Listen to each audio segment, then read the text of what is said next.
Hey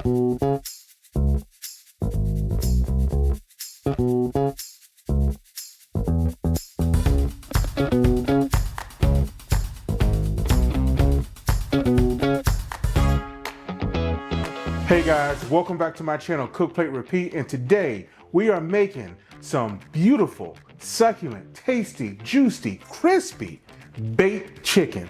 Look at this chicken, guys. Look at this chicken. I'm telling you, this chicken is fire. This chicken is fire than fire. This chicken has my ultimate seasoning mix. Look at that skin, how crisp that skin is. How juicy this chicken is. Look at that juice at the bottom of the plate. I'm telling you, this chicken is bursting with flavor, with juice, with crispiness. I can show you how to make this recipe. Follow my instructions, do as I do. I'm gonna give you a lot of tips and tricks. Let's get started. These are ingredients for our brine. We have 1 cup of brown sugar, 1 cup of salt. I prefer using Himalayan salt. We have 2 sliced lemons. We have 1 tablespoon of peppercorns, 1 tablespoon of red pepper flakes, 1 tablespoon of bay leaf powder, 1 tablespoon of thyme powder, 1 tablespoon of rosemary powder, and 12 to 15 cloves of garlic. So you might be asking, what do these seasonings do? Well, our salt and our pepper season and tenderize. Our rosemary and our thyme provide that earthy, herby depth. Our bay leaf powder gives us that old school roasted chicken taste. Our red pepper flakes, they give us that background heat, subtle heat. And to top it all off, we have our sliced lemons, and they provide citrus and they brighten everything up. So all these seasonings make sure that our chicken is balanced, it's flavorful, and it's seasoned throughout. So let's go ahead and get started in making our brine. All right, guys, so let's go ahead and start making our brine. Now, I want to let you talk about the type of cookware I'm using. I'm using a Dutch oven. Now, you guys don't have to use a Dutch oven. You can just use any type of pot that you want. This is a 6-quart Lodge Dutch oven. All right, I just like to make my brine in this because it gives me the volume and the quantity that I want. So here we go. We see that we have a water here. Now, I usually fill my 6-quart Dutch oven up to the top minus 1 inch. So you see here that my water isn't all the way up to the top. I have about 1 inch, all right? So that's what you wanna do. You don't wanna fill your pot all the way up to the top. Leave about 1 inch or 2, less from the top. We just turn it on. And we're gonna come back in about 20 minutes. I want our water to start to simmer, boil a little bit before we start putting in our ingredients, okay? So we see you back in around 20 minutes. Hey guys, I found a wonderful product, and that product is WowCatch. WowCatch has saved me so much time. Man, have you ever brought fruit home from the grocery store like cantaloupes, watermelons, or bananas, sit them on the counter, and then the next day, you see a whole bunch of flies, fruit flies everywhere like an infestation? That's exactly what happened to me. It was a travesty, like my wife would say. I'm telling you guys. I mean, we were going around the house doing this. We tried everything. So I did some research online, and I came across this product, WowCatch. And guys, WowCatch works. It's worth its weight in gold. Let me tell you and show you how to use this thing. It's simple, right? Step 1, you peel off the glue that's on the glue trap, right? The glue board. And then step 2, you insert that little glue board into the device. In step 3, you plug the device in the wall. Step 4, after the flies, gnats, or fruit flies are caught, you just take it out, take that glue strip out, throw it away, and start over. I mean, it's super simple. You can't go wrong with using this thing. And it works 24/7. Like it says here, 1 device, 3 glue cards. That's WowCatch. Okay, I'm gonna show you guys how you can set this thing up. It's super simple, super easy. When you get this in the mail, you're gonna have your WowCatch box, right? And you're gonna have your device, and you're gonna have your 3 glue cards, okay?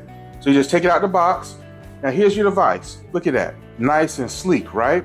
And so, how do you set this thing up? Well, you turn it around and you see these are the lights, right? That's gonna use to illuminate, to catch the flies, right? And you have your outlet right here. You just flip it up. Flips up just like that. And then this is where you place your glue cards. You just stick them right down into there, right? To there, if you can see it. Just stick them right down here. So let's set this thing up. These are my glue cards. We're just gonna peel off the wrapper on the front and peel off the wrapper on the back. And that's smart, right? Because both sides are sticky. So we have that. So now all we do, Just push it down. That's it. We are set up, right? So now, this is location 1-1 for me. This is where I see fruit flies in my kitchen, right? Just plug it in. I can see it catching a lot of flies here, okay? So that's super simple, right? This is location number 1. Let's go to location number 2. So we just simply take this out. All right, comes out real easy. All right, guys, this is location number 2 in my kitchen, right, in my house. So this is where we store all of our fruit. So this is a really prime area. You see my outlet here? All we gotta do is take this, plug it in. We're gonna turn that off. We're gonna turn off the light in here. You can see how it's illuminated. This is gonna be a lot brighter because at night, the downstairs is totally dark. This device is really good. It has helped me out a lot. It has caught a lot of fruit flies. It has saved me a lot of time, hassle, and frustration. Basically at this point, my kitchen doesn't have any more fruit flies in it. My kitchen is fly free. And that's where you want to be, fly free, right? So from my kitchen to your kitchen, much love. And remember, don't catch, WowCatch. All right, guys, this thing caught a lot of gnats. Look at that, look at that. That's the side view. Let's turn it around. Okay. On the other side, okay. All right. So it caught about 16 gnats. 8 on the back and 8 on the other side that it caught. This thing works. 20 minutes later. Okay, guys, our water has come to a light simmer. As you can see, the bubbles and the steam rising from the water. You see the bubbles kind of like beat at the bottom on the sides of your pan or Dutch oven. That means it's at the light simmer stage and light simmer temp. To double check that, you can use your thermometer. And boiling is at 212 degrees. So you want it to be around 205 degrees Fahrenheit. As long as it's below 212, you're at the light simmer stage. Okay, guys, so we're at 206.1 or within that area. So we want to maintain this heat. We don't want a hard boil. We just want enough heat to dissolve the sugar and the salt, okay? All right, so let's go ahead and put in our ingredients. So first we're just gonna go ahead and put in our sugar, our brown sugar. All right, now we're just gonna put in our salt. And like I said before, the sugar and the salt is gonna make sure that this chicken is well seasoned and tenderized. All right, we're just gonna give that a nice stir. Now at this point, make sure you turn the heat down on your stove or pilot because you don't want it to reach a hard boil, okay? I turned mine down. All right, so now we're gonna put in the rest of our ingredients. We're gonna put in our garlic. Now, this garlic is smashed, okay? The reason you wanna smash your garlic is so that it can release those flavors, all right? So you just go ahead and put in our garlic and give that a stir. Give that a good mix. Now, garlic is gonna release all of its flavors. Okay, so now what we're gonna do, we're just gonna dump in the rest of our ingredients. We have our rosemary, we have our thyme. Man, that smells good, guys. I'm telling you that smells good. Wonderful. And we have our bay leaf powder. We give that a good stir. See all those ingredients coming together and the steam rising off of that pot. That's what you want. And we have our red pepper flakes. We have our peppercorns. All right, you're gonna give that a good stir. And last but not least, we have our lemons, all right? Have our lemons. Again, this is 2 sliced lemons. I'm gonna drop them in there. And that citrus is gonna awaken everything, brighten everything up. And this is gonna be a good complement to all the other flavors or seasonings that we added to this. And we're just gonna stir it and just let everything take place naturally and let that simmer do its thing and bring in all of our flavors together, okay? Okay, guys, we're gonna let this simmer for about 20 minutes. Gonna let all those flavors come together and combine and meet each other and greet each other. We'll see you back in about 20 minutes. 20 minutes later. All right, our brine is completed. It's been 20 minutes. All of our seasonings have been well incorporated within our liquid brine here. They've met each other, they've melded together, everything's come together. So now at this point, all we're gonna do is let it cool, all right? Now, there's 2 ways you can let this cool. You can add ice to this and cool it down quicker that way, or you can just let it cool naturally, okay? It takes about an hour, a little bit over an hour for it to cool, okay? You don't wanna add this brine at this moment because it's hot, it's around 200 degrees, to your uncooked chicken, okay? So don't add it, all right? Wait for it to cool down. So what I usually do, I let it naturally cool down, okay? So we see you back in about an hour. Now, when we see you back, we're gonna be adding our chicken to this brine. I'm gonna show you what that looks like. We'll see you back in about a little bit over an hour. 1 hour later. All right, guys, while our brine is cooling, I want to talk to you about brining containers, okay? You see the brining containers I have here. This is a brining container from the Briners, okay? That's one brand. This is a 22 quart brining container, and this is Choice brand brining container. It's 22 quarts. And this is, again, another Briner brand. This is 8 quart, okay? Now, as you see on the front of this, it says 8 quart briner, chicken, pork chop, fish, seafood, okay? You might be asking yourself, we're brining a chicken, why do we need the 22 quarts out? Well, I'm baking actually not 1, but 2 whole chickens. Yes, 2 5-pound chickens each, all right? So those 2 5-pound chickens are too big for this 8 quart. All right, because I will have to like really press them and mash them in there, okay? But instead of using this 8 quart, we're gonna use the 22 quart, okay? Now, what I like about the Briner's container versus the Choice container, if you can use a Choice container if you want, is that, so inside the Briner's container, you have grooves, okay? Now, inside these grooves, you have this slider piece here, okay? That you can put your fingers through, all right? And what happens is when after you put your piece of meat inside of here, you can press the meat down all the way down as far as it'll go and turn, okay? For example here. Now what that does is that secures the piece of meat to the bottom so that it's fully submerged in your brining solution. That's what I like about the Briner's briner container, okay? Now, this is an 8 quart. We're not gonna be using this because like I said, we're baking 2 chickens, so we're brining 2 chickens, right? We'll set that to the side. And we're gonna be using the 22 quart briner container, all right? Now, same thing in here, all right? You see the grooves and you see this right here, all right?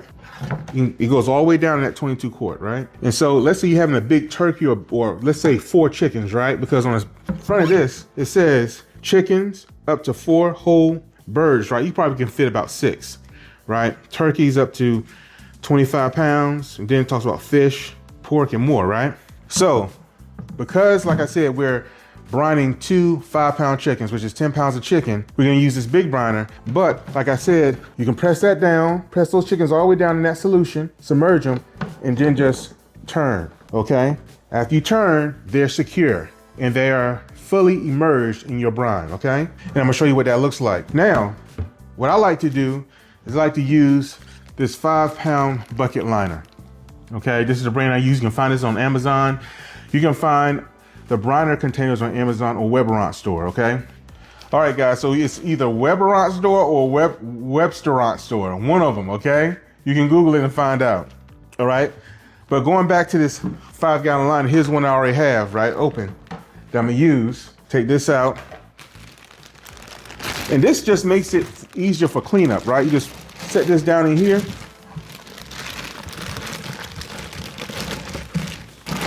Put your hand in there like that. And so you put your 2 chickens or whatever turkey or whatever meat or whatever in here. And now you have less cleanup. Everything's protected, right? And so then all you do, right? You can still use that. See how it goes down like that? You can still use that. You can still turn it, right? Because this is thick plastic and it still makes it secure. All right, so I like to use this container. I'm not going to use this one, right? At this point, our brining solution has cooled, and we're going to go ahead and submerge our chicken to the brine and use this container. And I'm going to show you what that looks like. Okay, it's time to put our chicken in our briner, and then we're going to follow up with adding our brine to our brining container. Okay, so now it's time to put our chicken into our brining container. So we have 2 5-pound whole chickens right here, okay? Here we go, 2 5-pound whole chickens. So they've been patted down. So we're just gonna put them in a container just like this, okay? You can put them in a container any type of way you want. I like putting them in a container with breasts facing up, okay, like that. I like putting them in there with breasts facing up, okay? And then, same thing with that one. We're gonna put it in, breasts facing up, and I'm just gonna turn this the opposite way, all right? My little bag there is coming off a little bit, but that's okay. All right, there we go. breast facing up. One facing one way, one facing the other. Now we're gonna move this out the way. I'm gonna add our brining mixture. Now what I like to do is give this a little stir because everything has drifted to the bottom.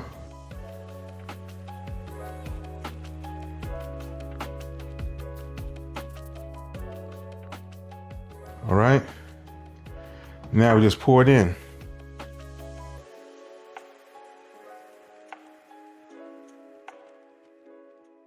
So now you take a little grid here, right? Remember I told you? Find our grooves, go down, see how that's coming up? And I'm gonna turn. Let me see, I'm gonna come up, find that other groove. I'm turning, okay? Okay, it's secure. Okay, it's secure. Put this on top.